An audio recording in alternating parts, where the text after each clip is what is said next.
Kú dédé wòyí o, ìròyìn lérèfé ni mo máa ń ṣe tí ìgbọ́yín láti ẹnu ọmọ yín ìyáàfin Lydia Àwọ́bọ̀-Fálẹ́yẹ. Ìjọba àpapọ̀ ti fọwọ́ sí ṣíṣe àyẹ̀wò oògùn lílò fún gbogbo ẹnikẹ́ni tí ó bá fẹ́ gba iṣẹ́ síléeṣẹ́ ìjọba. Ìgbésẹ̀ tuntun yìí kò ṣẹ̀yìn láti dẹ́kun lílo oògùn lọ́nà àìtọ́ àti ètò ààbò tí ó mẹ́hẹ. Èyí ló ṣokùnfà ìdí tí iléeṣẹ́ akọ̀wé tí ìjọba àpapọ̀ ṣe kàn án nípa fún gbogbo àwọn olórí ní iléeṣẹ́ ìjọba àpapọ̀ títí dé ẹ̀ka kọ̀ọ̀kan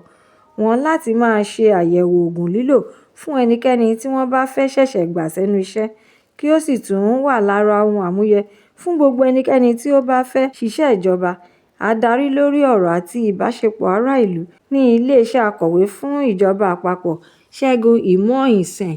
wá ṣàlàyé wípé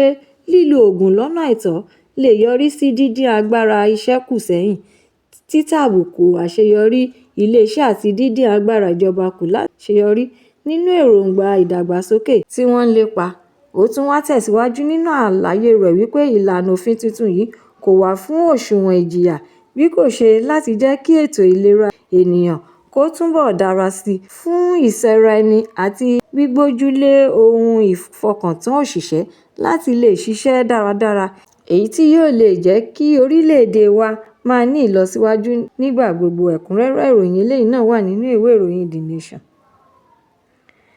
Daniel Àtòrí tí ó jẹ́ amúgbálẹ́gbẹ̀ẹ́ ètò ìròyìn fún Bishop ti Diocese Katangora àti olùdásílẹ̀ iléèwé aládàáni ẹni ọ̀wọ̀ Most Reverend Bulus Yohana ti sọ wípé àwọn kò lè fi gbogbo ẹnu sọ pé àwọn ọmọ iléèwé alákọ̀ọ́bẹ̀rẹ̀ ni wọ́n ti dóòlà ẹ̀mí wọn kúrò lábẹ́ àkóló àwọn ajínigbé. Nínú ìfọ̀rọ̀wérọ̀ tí wọ́n ṣe pẹ̀lú iléeṣẹ́ Arise TV ní ọjọ́ Ajé, èyí tí ìwé ìròyìn Daily Post ń tẹ̀lé ètò náà, níbẹ̀ ni Àtòrí ti sọ̀rọ̀ jáde síta wípé òun kò lè fi gbogbo ẹnu sọ síta pé àwọn ti gba àwọn ọmọ iléèwé àti olùkọ́ wọn padà lọ́wọ́ ajínigbé. Ó wá tẹ̀síwájú nínú ọ̀rọ̀ rẹ̀ wípé àwọn òṣìṣẹ́ ìjọba ti sọ síta pé àwọn ti gba àwọn ọmọ akẹ́kọ̀ọ́ lọ́wọ́ ajínigbé, èyí tí àwọn gba ọ̀rọ̀ wọn gbọ́ nítorí pé ìjọba ló ní gbogbo ohun èròjà ọ̀rọ̀ tí wọ́n nílò lọ́wọ́ láti fi gba àwọn ọmọ akẹ́kọ̀ọ́ náà, àti pé láti ọjọ́ kìíní ni àwọn ti tètè ṣètò láti mọ iye àwọn ènìyàn tí àwọn ajínigbé kó lọ, tí wọ́n sì jẹ́ 315. Lẹ́yìn ọjọ́ díẹ̀ sí ìgbà tí ìṣẹ̀lẹ̀ aburú yìí wáyé ni àwọn kéde rẹ̀ pé 50 nínú wọn ti sá àsálà fún ẹ̀mí wọn nípa sísá kúrò nínú àkóló àwọn ajínigbé, tí àwọn sọ pé ó kù àwọn 200 tí ó lé díẹ̀ 265 nígbà tí ó tún di lẹ́yìn ọ̀sẹ̀ méjì ni àwọn 100 tún sá kúrò ní àkóló àwọn ajínigbé, tí ó tún wá kù 100 ó lé díẹ̀ 165, èyí tí àwọn sì tún ní ìgbàgbọ́ wípé àwọn náà yóò gba òmìnira kúrò lọ́wọ́ àwọn ajínigbé. Ẹ̀kúnrẹ́rẹ́ ìròyìn eléyìí náà wà nínú ìwé ìròyìn Daily Post. Ọ̀rọ̀ ṣíṣí aṣọ lójú eégún lórí fífún àwọn olùgbé ìpínlẹ̀ Borno ní ọ̀kadà oníná tí Ààrẹ Bọ́lá Tinubu fún wọn sì tún kan àwọn olùgbé ìpínlẹ̀ náà lóminú nítorí pé ìjọba ìpínlẹ̀ náà ti fòfin de lílo ọ̀kadà. Nínú àbẹ̀wò tí Ààrẹ Bọ́lá Tinubu ṣe sí ìpínlẹ̀ Borno ní ọjọ́ Àbámẹ́ta, ló ti fún àwọn olùgbé ìpínlẹ̀ náà ní ọ̀kadà 3000, kẹ̀kẹ́ ẹlẹ́sẹ̀ mẹ́ta tí ó jẹ́ 500, 100 ọkọ̀ àti ọkọ̀ akérò oníjókòó 42 42-seater 20. Nígbà tí ààrẹ ń bá wọn sọ̀rọ̀ ló ti ń gbóríyìn fún gómìnà ìpínlẹ̀ Borno Babagana Zulum àti àwọn ènìyàn ìpínlẹ̀ náà lórí iṣẹ́ takuntakun tí wọ́n ṣe láti jẹ́ kí ìlọsíwájú bá ètò ìrìnnà ní pàtó ní àwọn ìgbèríko. Ṣùgbọ́n iléeṣẹ́ ọlọ́pàá ti ìpínlẹ̀ Borno sì tún jẹ́ kí ó di mímọ̀ fún àwọn ènìyàn ìpínlẹ̀ náà wípé òfin tí ó de lílo ọ̀kadà sì dúró digbí síbẹ̀. Ìròyìn yìí ló jẹ́ kí a rántí wípé ìpinnu fífi òfin de ọ̀kadà wáyé ní ọjọ́ 25 oṣù keje July 25 ọdún 2024, èyí tí ó wà lára ìpinnu àwọn ìgbìmọ̀ elétò ààbò ti ìpínlẹ̀ Borno nígbà tí ìpèníjà ètò ààbò tó mẹ́hẹ bá wọn fínra ní gbogbo ìgbà nítorí ìdí èyí ni agbẹnusọ fún iléeṣẹ́ ọlọ́pàá ti ìpínlẹ̀ náà ASP Nahum Daso tún ṣàlàyé wípé fífi òfin de wíwa ọ̀kadà sì tún dúró wámú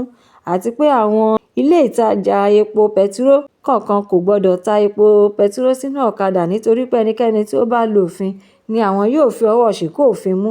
Gómìnà Zulu Senior Technical Assistant lórí Print àti Digital Communication Abdulrahman Bundi náà sọ fún Punch wípé àṣẹ yìí wá láti ọ̀dọ̀ àwọn iléeṣẹ́ ọlọ́pàá tí wọ́n bá sọ pé òfin náà ṣì ń tẹ̀síwájú àwọn náà ti gbà pé ó ń tẹ̀síwájú nìyẹn. Ọ̀rọ̀ yìí náà ló tún jẹ́ kí gbogbo olùgbé ìpínlẹ̀ náà wà nínú ìpòrúurú ọkàn bóyá òfin dídè ọ̀kadà ṣì ń tẹ̀síwájú tàbí òpin ti dé bá. Ẹ̀kúnrẹ́rẹ́ ìròyìn eléyìí náà wà nínú ìwé ìròyìn Punch.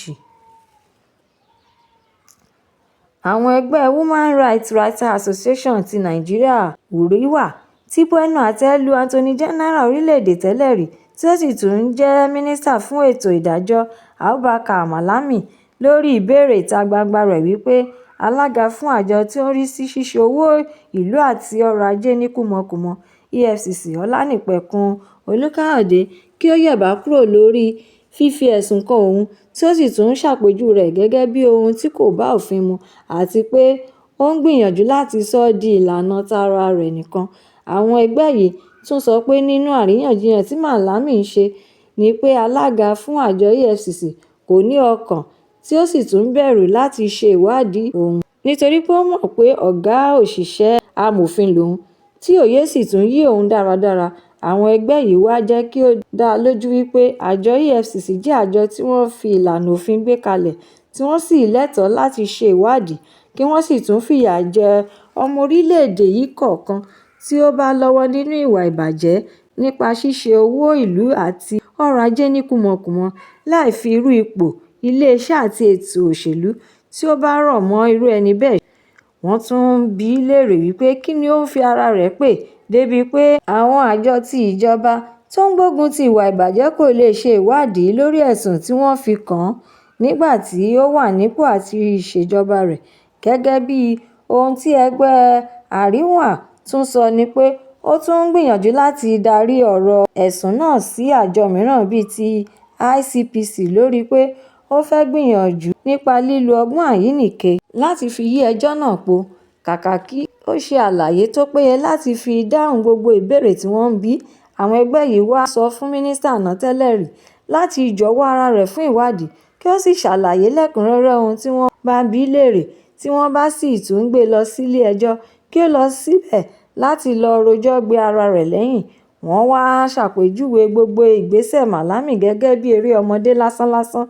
àti pé kò tilẹ̀ yẹ kí ó máa fi ojú kéré àjọ tí òun náà ti ṣiṣẹ́ papọ̀ pẹ̀lú wọn tẹ́lẹ̀ rí níbi tí ó tún ti jẹ́ ọ̀kan lára òpómúléró ibẹ̀ nígbà náà. Ẹgbẹ́ yìí tún wá kó ọ̀rọ̀ rẹ̀ dànù sínú igbó pé nǹkan kan ti wà láàrin alága EFCC àti Malami rí ṣùgbọ́n ohun tí wọ́n ń tẹnumọ́ kò ju pé ààrẹ Bọ́lá Tinubu ló yàn án gẹ́gẹ́ bí alága àjọ náà lórí pé ó ní ohun àmúyẹ tó dára tí ó sì tún wà ní ìbámu pẹ̀lú òfin. Wọ́n tún wá kì í nílọ̀ láti má ṣe gbìyànjú láti sọ ẹjọ́ náà di ti ara ẹni bí kò ṣe kí ó sọ̀rọ̀ lórí ẹ̀sùn ìwà búburú tí wọ́n bi í léèrè àti pé